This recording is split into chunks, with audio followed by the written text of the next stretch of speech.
और लूट के तर्ज पर बने आलमगीर आलम मंत्री उनके प्रतिनिधि खुलेआम झूठ फैलाकर जनता को गुमराह करने का प्रयास शुरू से करते आ रहे। उक्त बातें आज प्रेस वार्ता में आजसू के प्रखंड मीडिया प्रभारी थारो एहसान ने पत्रकारों को संबोधित करते हुए कहा। दरअसल मामला अस्पताल को लेकर है। दरअसल इस मामले को लेकर मंत्री आलमगीर आलम साहब विधायक के प्रतिनिधि बरकत खान कहते हैं कि आवध ग्राम अस्पताल की स्वीकृति 2008 में तत्कालीन स्पीकर आलमगीर आलम के प्रयास से तत्कालीन स्वास्थ्य मंत्री भानु प्रताप शाही और मुख्यमंत्री मधु कोड़ा के कार्यकाल में हुआ था, जबकि ये सफेद झूठ है। इस संबंध में आंसू प्रखंड मीडिया प्रभारी ने बताया कि दरअसल मामला 2008 में भ्रष्ट मधु कोड़ा सरकार में वर्ल्ड बैंक डेवलपमेंट फंड के पैसों का बंदरबाट की नियत से तत्कालीन स्पीकर आलमगीर आलम ने आहूत ग्राम अस्पताल की अनुशंसा की थी। भ्रष्टाचार के आरोपों के बाद मधु कोड़ा सरकार बर्खास्त हो गई, जिससे इस अस्पताल की अनुशंसा पर कोई काम नहीं हुआ।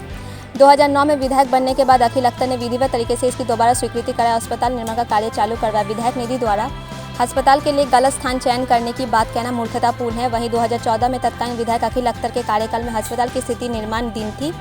विभागीय अड़चनों के कारण अस्पताल हैंडओवर नहीं हो पाई थी, जिससे डॉक्टर या नर्स की व्यवस्था का सवाल नहीं उठता है। जबकि 2014 के बाद मंत्री आलमगीर आलम 9 वर्ष तक कुर्सी पर काबिज रहे, लेकिन इसी बीच 4 साल से खुद की सरकार में मंत्री भी बने हुए हैं। लेकिन अब तक इस अस्पताल में डॉक्टर नर्स की नियुक्ति कर इसे चालू कराने की दिशा में कोई कदम नहीं उठाया गया है।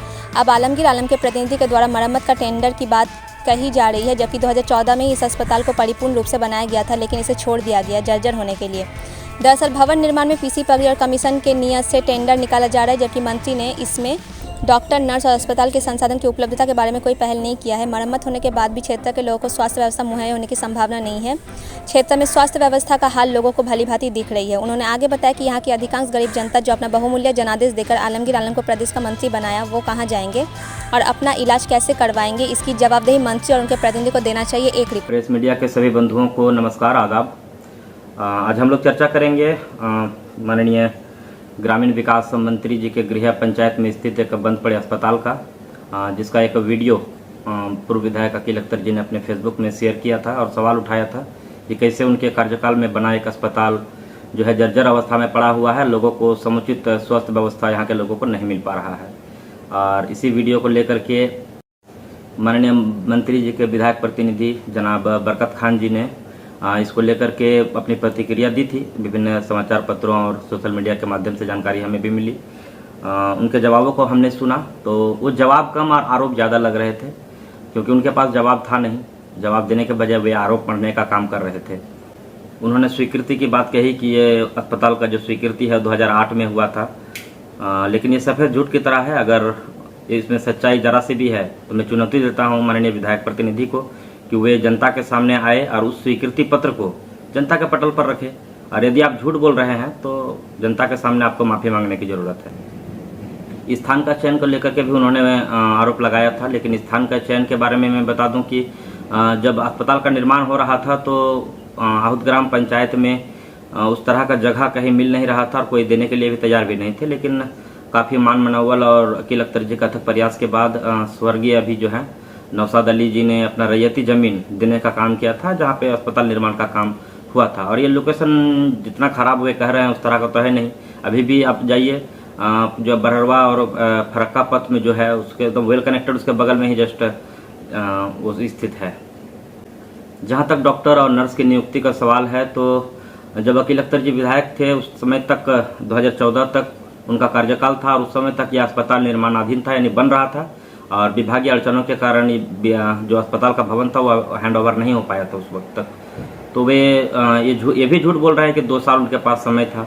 और मान भी लेते हैं अगर 2 साल उनके पास समय था, तो अगर अखिल अख्तर जी नहीं करा पाए थे 2 साल में डॉक्टर की नियुक्ति, तो आपके पास उसके बाद 14 के बाद से तो आप ही हैं।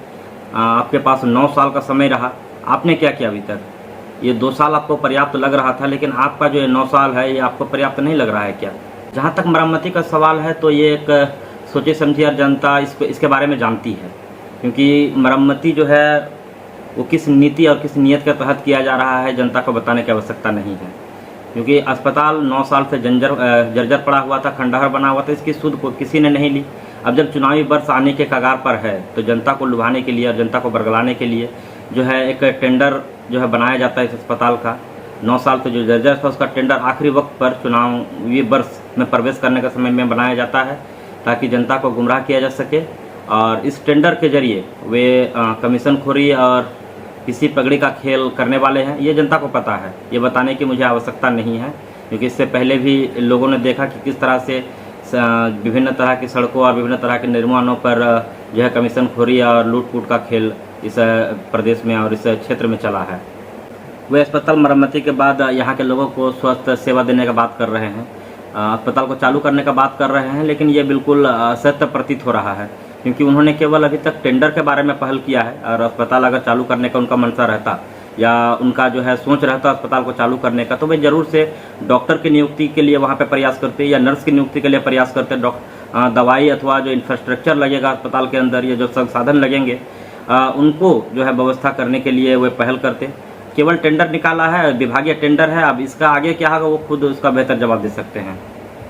जाहिर सी बात है कि माननीय मंत्री जी यहाँ के लोगों को स्वास्थ्य व्यवस्था देने में विफल रहे हैं, और जो सुविधा मिलनी चाहिए यहाँ के लोगों को, जो गरीब जनता ने उन्हें जिताकर जनादेश दिया या फिर उन्हें मंत्री बनाया, उन लोगों को जो सुविधाएं स्वास्थ्य के बारे में मिलनी चाहिए थी वो बिल्कुल नहीं मिल रही है। आप क्षेत्र के तमाम अस्पतालों का हाल देख लीजिए, बरौरा प्रखंड में सामुदायिक स्वास्थ्य केंद्र का हाल देख लीजिए, सबका हालत जो है लचर है और सब खुद स्वास्थ्य व्यवस्था स्ट्रेचर पर है। आपको जानकर आश्चर्य होगा कि यहाँ के जो क्षेत्रीय अस्पताल, सरकारी अस्पताल है, उन्हें रेफर अस्पताल का संज्ञा यहाँ पे दिया गया है, क्योंकि यहाँ एक ही काम होता है। आप कोई भी इलाज कराने जाइएगा तो यहाँ केवल एक पर्ची बना हुआ रहता है रेफर के लिए, बंगाल रेफर के लिए। यहाँ के लोग त्रस्त हो चुके हैं इस चीज़ से कि अपना झारखंड में अस्पताल रहते हुए हमें बंगाल में जाकर के इलाज कराना पड़ता है। हॉस्पिटल सुचारू रूप से चालू रहता तो क्षेत्र की जनता को क्या लाभ मिलता है? देखिए, यह जो क्षेत्र है अधिकांश यहाँ के लोग गरीब और वंचित वर्ग से हैं, और अगर अस्पताल चालू रहता तो यहाँ के लोगों को जो प्राथमिक उपचार है यहीं इसी क्षेत्र में हो जाता, यहीं आसपास में हो जाता। और चालू नहीं होने के कारण जो है यहाँ के लोग छोटे से छोटा इलाज कराने के लिए भी बंगाल और बिहार पर जाने के लिए मजबूर हैं, और आर्थिक शोषण का सामना लोगों को करना पड़ रहा है। अच्छा, आखिर क्या वजह रही है कि ये हॉस्पिटल अभी तक चालू नहीं हुआ? ये तो जो लोग सत्ता पर हैं और जो लोग कुर्सी पर बैठे हुए हैं वही लोग बेहतर जवाब दे पाएंगे, क्योंकि हमारे जो पूर्व विधायक थे उनका कार्यकाल 2014 में समाप्त हुआ, तब तक जो भवन जो है विभागीय अड़चन के कारण हैंडओवर नहीं हो पाई थी। उसके बाद 9 साल से लगातार उनका शासन रहा है, विधायक रहे, मंत्री रहे, अपनी सरकार है भी। 9 साल से वे क्या कर रहे हैं कुर्सी पर बैठ कर, तो ये तो वे बेहतर बता सकता है कि क्यों अभी तक चालू नहीं हुआ है। इस पार्टी के साहिबगंज जिला अध्यक्ष विधायक प्रतिनिधि बरकत खान जी का आरोप लगता है कि आप उनके स्वास्थ्य सिस्टम पर राजनीति कर रहे हैं। आपके पूर्व विधायक क्या लगता है? यहाँ के स्वास्थ्य में तो कोई सिस्टम ही नहीं है, पहली बात है। अगर आप सिस्टम की बात करते हैं तो यहाँ का जो अस्पताल है, यहाँ के जो स्वास्थ्य व्यवस्था दुरुस्त करने के लिए जो सिस्टम बनाई गई है, तो वही खुद स्ट्रेचर पर है। लोग यहाँ अस्पताल में इलाज कराने के लिए आते हैं, लेकिन उन्हें रेफर कर दिया जाता है बंगाल, और एक पर्ची तैयार करके रखी जाती है। अगर आप वहाँ इलाज कराने के लिए जाते हैं तो पर्ची आपको थमा दिया जाता है कि आप बंगाल चले जाएं, हम असमर्थ हैं। दवाई समय पर आपको नहीं मिल पाएगा, डॉक्टर आपको समय पर नहीं मिल पाएगा। तो ये किस सिस्टम की बात कर रहे हैं? और अगर लोगों के हक में अगर आवाज़ उठाना, लोगों को स्वस्थ सिस्टम मिले या फिर लोगों को समुचित स्वास्थ्य व्यवस्था जो है मुहैया कराने के लिए अगर हम आवाज़ उठाते हैं और ये राजनीतिकरण हो गया, मान लीजिए राजनीति करना हो गया, तो ठीक है, हम राजनीति करते हैं और ऐसा राजनीति लोगों को करना चाहिए। और हम अनुरोध करते हैं मंत्री जी से भी कि इस तरह का राजनीति वे भी करें कि लोगों को समुचित स्वास्थ्य व्यवस्था मिले। यहाँ के लोग जो वर्षों से पीड़ित हैं, वर्षों से वंचित है स्वास्थ्य व्यवस्था से, उस लाभ को ले पाए, आप उससे मुहैया कराइए स्वास्थ्य व्यवस्था। अगर ये राजनीतिकरण हो गया तो आप भी राजनीति कीजिए, लोगों को स्वास्थ्य व्यवस्था आप भी दीजिए।